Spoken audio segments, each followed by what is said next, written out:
목사의 아침 묵상 2024년 10월 7일 월요일 아침입니다. 오늘은 마가복음 13장 14절로 23절 말씀을 통해서 하나님의 보호를 믿으며 이런 제목으로 말씀 묵상의 은혜를 나누겠습니다. 어제는 주일 예배가 있었습니다.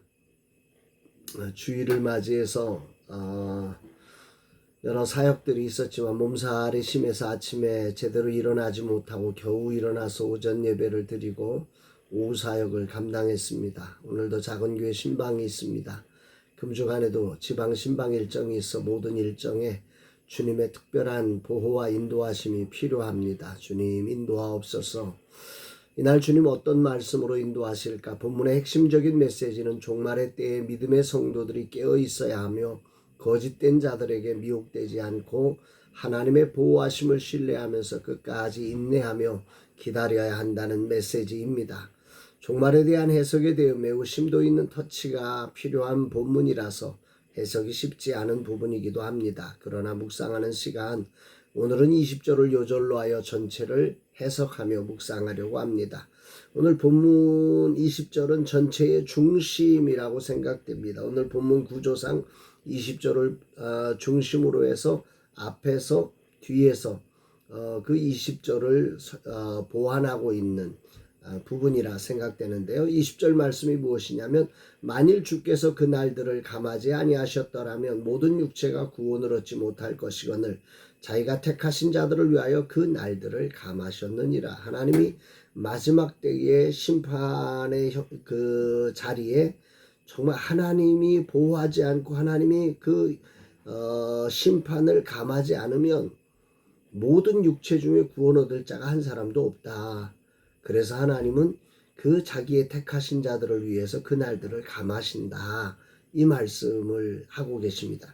하나님께서 택하신 자들을 위해서 그렇게 하나님의 택하신 자들의 구원을 위해서 오늘 보호하시고 인도하신다고 하는 사실을 그 중심에 딱 놓고 맨 앞부분 14절부터 멸망에 가증한 것이 서지 못할 곳에 선 것을 보거든, 이렇게 본문을 시작하고 있는 거지요.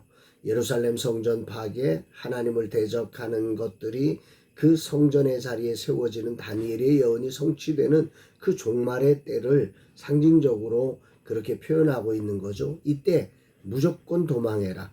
집으로 돌아갈 생각도 말고 있던 자리에 머물지도 말고 신속하게 도망하라. 그렇게 도망해야 하기 때문에 임산부와 아이에게 힘든 날이 될 것이니까 그런 신속히 피해야 할 날이 겨울에 일어나지 않도록 기도해라. 그러면서 그 마지막 때의 심판의 위중함을 설명하고 있는 거죠. 그러나 하나님이 그 날들을 감하시며 심판을 감하시며 보호하시기에 택하신 자들은 하나님이 안전하게 하니까 믿음대로 그 재난의 때가 왔을 때 신속하게 그 자리를 떠나야 한다. 뭐 그런 얘기를 하고 있는 것입니다. 그리고는 20절 위로의 말씀 이후에 이제 21절부터 22절까지 해서 거짓 선지자가 등장하고 미혹할 것이라고 하는 이야기, 그 속에 미혹당하지 말라, 이 말씀을 배치하고 있죠. 21절 22절, 그때 어떤 사람이 너희에게 말하되 보라 그리스도가 여기 있다 저기 있다 하여도 믿지 말라. 거짓 그리스도들과 거짓 선지자들이 일어나서 이적과 기사를 행하여 할 수만 있으면 택하신 자들을 미혹하려 하리라.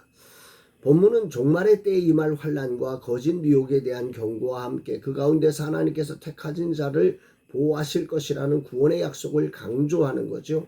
환난 속에서도 하나님은 그분의 백성을 지키시며 환난을 감하여 구원을 이루도록 역사하고 계신다고 하셨습니다. 그러므로 미혹의 위험 속에서도 믿는 자들이 깨어 경계하며 그 자리에 미혹당하지 말고 인내하며 견뎌내라, 이 말씀을 하고 계시는 겁니다. 오늘 주님은 제게 무엇을 말씀하시는 것일까? 체력적으로 70개 교회를 신방하는 일과 사역을 감당하는 일을 병행하기가 쉽지 않습니다.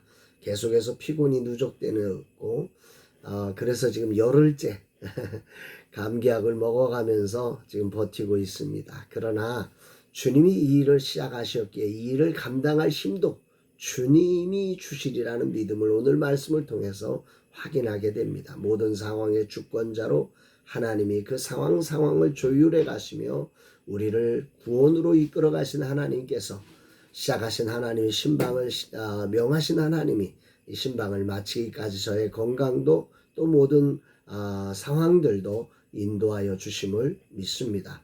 환난도 경감시키는 주님이 나의 몸살도 경감시키며 힘을 주실 것을 찬양하고 오늘도 기쁨으로 주어진 사역을 감당하는 날 되기를 기도합니다. 주님, 이 하루도 주어진 사명을 감당하며 주님의 기쁨 되기 원합니다. 작은 교회 사역자들을 위로하고 소중한 사역을 지지하며 힘이 되는 통로가 되게 하옵소서. 그저 일만 하고 오는 자리가 아니라 주님의 뜻을 이루는 자리로 모두에게 기쁨이 되게 하옵소서 고백합니다. 사랑하는 여러분, 삶이라는 자리 정말 마지막 때가 다가오면서 여러 가지 환난과 징조들이 지금 이 세대에 쌓여가고 있습니다. 전쟁과 기근의 소식들, 또 여러 가지 지진의 소식들, 태풍의 소식들 참 많아지는 이런 시대를 살아가면서 오늘 우리들에게 진정한 믿음, 하나님이 택하신 자들을 위하여 이 모든 상황 속에서 우리를 보호하신다는 믿음이 없다면 우리는 정말 이 길을 걸어낼 수가 없지 않을까 싶습니다. 저도 그런 믿음이 없다면, 주님이 이 길을 인도하신다는 믿음이 없다면 이렇게 제가 열흘 동안 감기약을 먹어가면서 굳이 이 길을 걸어낼 수가 없는 거지요. 이렇게 살면서 기뻐할 수가 없는 거지요. 감사할 수가 없는 거지요. 오늘 아침에도 이 일을 시작하면서 정말 제 마음에 하나님 저 같은 자를 통해서 70개 교회를 신방하는 이 거룩한 일들을 맡겨주셔서 감사합니다 고백하며 이 일을 시작할 수 있다는 게 얼마나 큰 축복인지 모릅니다. 사랑하는 여러분, 여러분들은 믿으시나요? 오늘 우리 속에 착한 일을 시작하신 그분이 이 일을 마치시는 그날까지 우리를 보호하시고 구원을 이루어 가시며 정말 주의 영광을 드러내심을 신뢰하며 오늘이라는 자리에 다가오는 환난이든 미혹이든 그것이 어떤 것이든 두려워 떨지 마시고 유혹에 흔들리지 마시고 오늘도 믿음으로 승리하는, 믿음으로 주어진 사명을 감당하며 그 길을 걸어내는 정말 행복한 주님의 사람으로서의 삶이 있는 복된 날 되기를 주의 이름으로 축복합니다. 사랑합니다, 여러분.